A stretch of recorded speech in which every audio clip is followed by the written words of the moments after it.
Des lendemains qui chantent à 18h, t'es chaud? Casting. Pio Marmaille. J'achète. Gaspard Proust. J'achète. André Dussolier. Je viens. Et Laetitia Casta. Je vais me coucher. Elle est à poil dans le film. Je me prépare.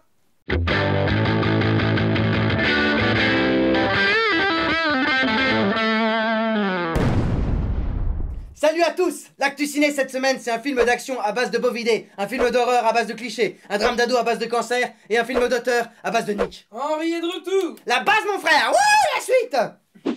The Expendables 3. La tradition ou l'avidité des studios hollywoodiens veut que la suite d'un film qui a marché se conclue par une trilogie. La lucidité ou un public averti voudrait qu'un bon film ne subisse pas les travers d'un second voire d'un troisième volet qui souvent se perd dans la trame scénaristique quand ce n'est pas dans la stratégie commerciale. Avec le désormais convenu, les règles changent. Les producteurs de The Expendables 3 auraient donc pu nous épargner cet ultime volet. Ou nous épargner le film The Expendables tout court. Il a bon là. En effet, grâce à Patrick Hughes, réalisateur de Signs et de Red Hill, Connais pas. normal c'est de la grosse merde, The Expendables 3 met les bouchées triples dans tout ce qu'il y a de plus mauvais dans un film d'action pour nous faire suivre les nouvelles aventures spéciales de cette unité spéciale pour un film pas du tout spécial. 3 fois plus d'action pour 3 fois moins de scénario. J'ai un énorme problème. L'action. J'ai un énorme problème au niveau de la psychologie des De personnages. l'action. Au niveau de l'intrigue de l'histoire. Moi je peux pas. De l'action, de l'action, de l'action. Hein? L'action, Et continue comme ça, tu te débrouilles très bien, hein, tu m'épates. Ah, excuse-moi, j'en ai pas l'important. Tu dégages. Ah oui. Allô Christophe? Ah Des parents morts. Non. Du sida. Non. Dans un hôtel miteux à Manille. Ça coûtera moins cher. Allez, continue comme ça, tu m'épates. Putain, qu'est-ce qu'il ferait sans moi ce camp? Virginie! Virginie, venez ici Virginie. Vous m'apportez un café Virginie? Non. Et moins serré cette fois-ci. Ah, parce que la dernière fois, il était bien trop fort. Et j'aime pas ça, hein. Allez, merci. Hé, Virginie, brossez-vous les dents. Vous avez une haleine de poney, c'est dégueulasse.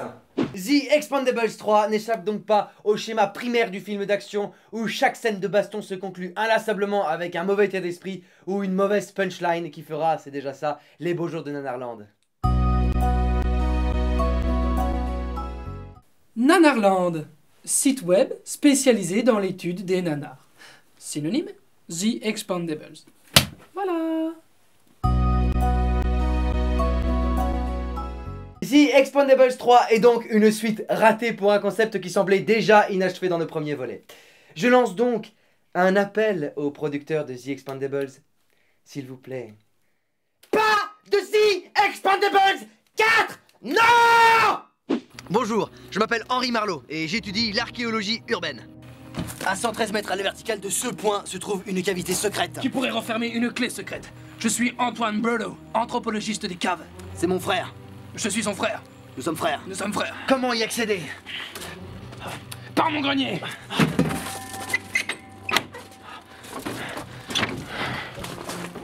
Non! Derrière cette porte se cache peut-être 10 mètres carrés de grenier. Au moins.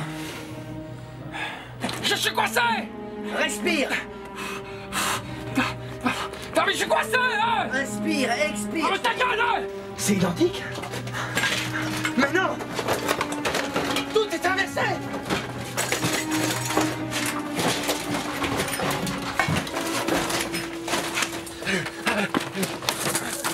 Catacombes! Quand les productions américaines ont la prétention de nous faire découvrir notre patrimoine historique, ça donne soit d'excellents films, à l'image de Marie-Antoinette de Sofia Coppola ou Les Liaisons dangereuses de Stephen Frears, soit des films anecdotiques, à l'image de L'homme au masque de fer, de Randall Wallace, soit des films extrêmement médiocres, à l'image de D'Artagnan de Peter Yams ou Les Misérables de Tom Hooper.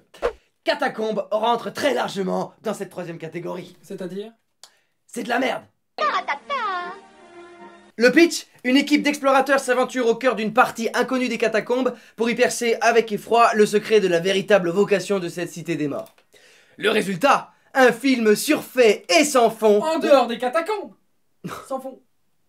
Sans fond donc, où John Eric Duddle, illustre réalisateur du très médiocre En Quarantaine, réussit à faire un énorme fourre-tout de tous les mythes et légendes universelles dans un énième film façon faux documentaire, Catacombes mélange ainsi mythologie façon Sue Dante avec des fantômes façon 13 Ghosts, des énigmes conspirationnistes façon Da Vinci Code, mais aussi du gore et de la claustrophobie façon The Descent, ou du désormais très lucratif Found Footage.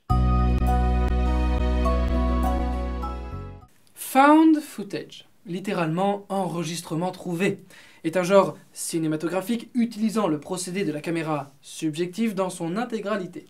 Exemple, le projet Blair Witch. Mauvais exemple, En Quarantaine. Voilà.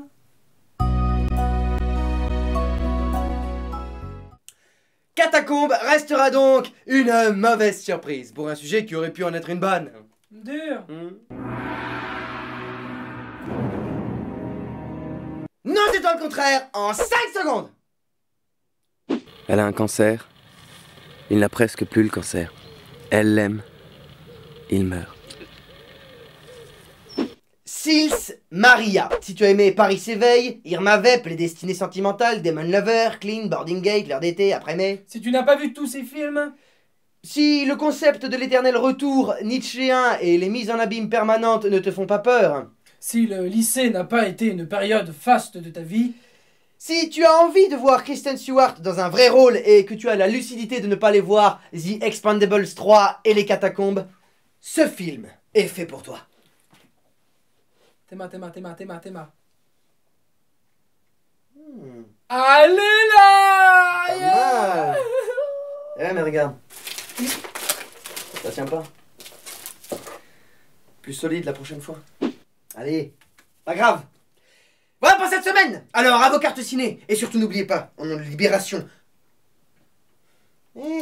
Télérama! Et des cahiers qui fait le cinéma. Et va voir Les Combattants, c'est un très bon film.